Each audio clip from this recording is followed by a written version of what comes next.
Hello, say hi to a happy day and enjoy listening while I read to you a story. Merida's Wild Ride. It was a soggy, stormy afternoon. Merida sat in the stables just reading from an old book of Highlands tales. She and her horse Angus wanted to go for a ride. If only the weather would clear up. Look right there, Merida said. Magical horses. That one there is called a kelpy. It's a water horse. Angus snorted, shaking his head. It was clear that he wanted nothing to do with the magic, especially after their last encounter. The raindrops slowed and the clouds scattered. Come, lad, said Merida to Angus. The sun's breaking through. Let's go for a ride.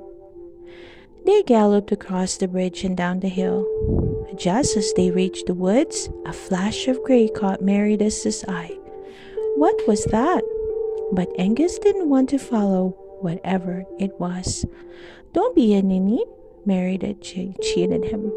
I'm sure it's not a bear. Merida guided Angus to a clearing.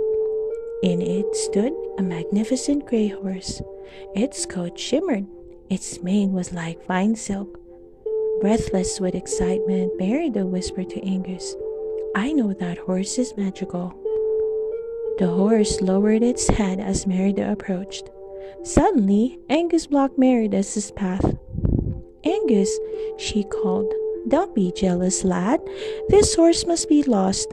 We need to help it. Make sure it's safe.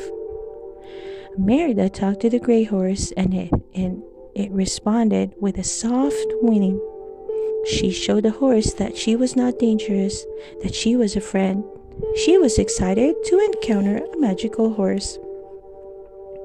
Merida swung into its back.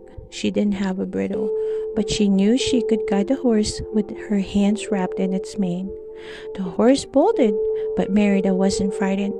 She had been around horses all her life. Merida tried to calm the horse, but it ran on. They were headed toward a large lodge, a deep, dangerous lake. Why did it seem as if her hands were stuck in the horse's mane?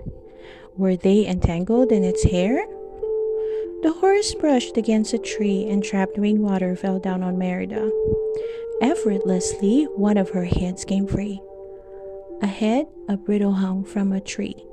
Merida stretched to reach it as they passed, but it was just beyond her fingertips. Angus, help! The bridle, she called. Merida could only hope that her friend had heard her cry. There was a cliff ahead, between them and the lock.